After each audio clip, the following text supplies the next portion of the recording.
හසිත් ප්‍රේමතිලක කළමනාකාර අධ්‍යක්ෂ හේලිස් ෆෙන්ටන්ස් සමාගම අද අපිට ඉතාම සන්තෝෂවත් දවසක්. මොකද හේලිස් මව් සමාගමේ අනුශාඛාවක් විදිහට හේලිස් මොබිලිටි එකේ එළි දැක්වීම අද වුණා. හේලිස් මව් සමාගම තමයි ලංකාවේ නම්බර් 1 සමාගම. වසර 148ක් පැරණි ලංකාවේ විදේශ විනිමයෙන් 5%කට දායකත්වය දෙන සමාගමක්. ඒ සමාගමේ අනුශාඛාවක් විදිහට හේලිස් ෆෙන්ටන් සමාගම තියෙනවා. හේලිස් ෆෙන්ටන් සමාගම යටතේ හේලිස් මොබිලිටි එකේ අද විශේෂ දවසක්. ඒ තමයි අපි චෙරි ඔටෝමොබයිල් කියන්නේ ලෝකේ වැඩිම වාහන ගානක් අලෙවි කරන චීන ආයතනය. චීනයේ අවුරුදු 23ක් තිස්සේ වැඩිම වාහන ගානක් අපනයනය කළ තියෙන චෙරි.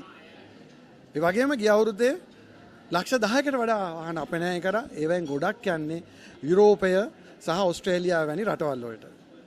ඒ ජේකු ඔමෝඩා කියන මොඩුල් දෙක J7, J8, J6 කියලා අපි කියනවා. නැත්නම් E5, C5, C9 කියලා කියනවා.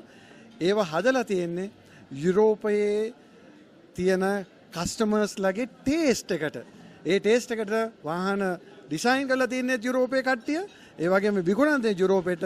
ඒ වගේ ගොඩක්ම රිලයබල් ස්ථාවර හොඳටම විකිනෙන වාහන තමයි අපි මේ ලංකාවට ගෙනල්ලා තියෙන්නේ.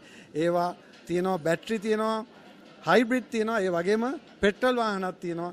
අපි බලාපොරොත්තු වෙනවා මේ වාහන හඳුන්වලා දීලා ලංකාවේ පාරිභෝගිකයන්ම හොඳ ආෆ්ටර් සේල්ස් එකකුත් දෙන්න අපේ ශාඛාව හරහා.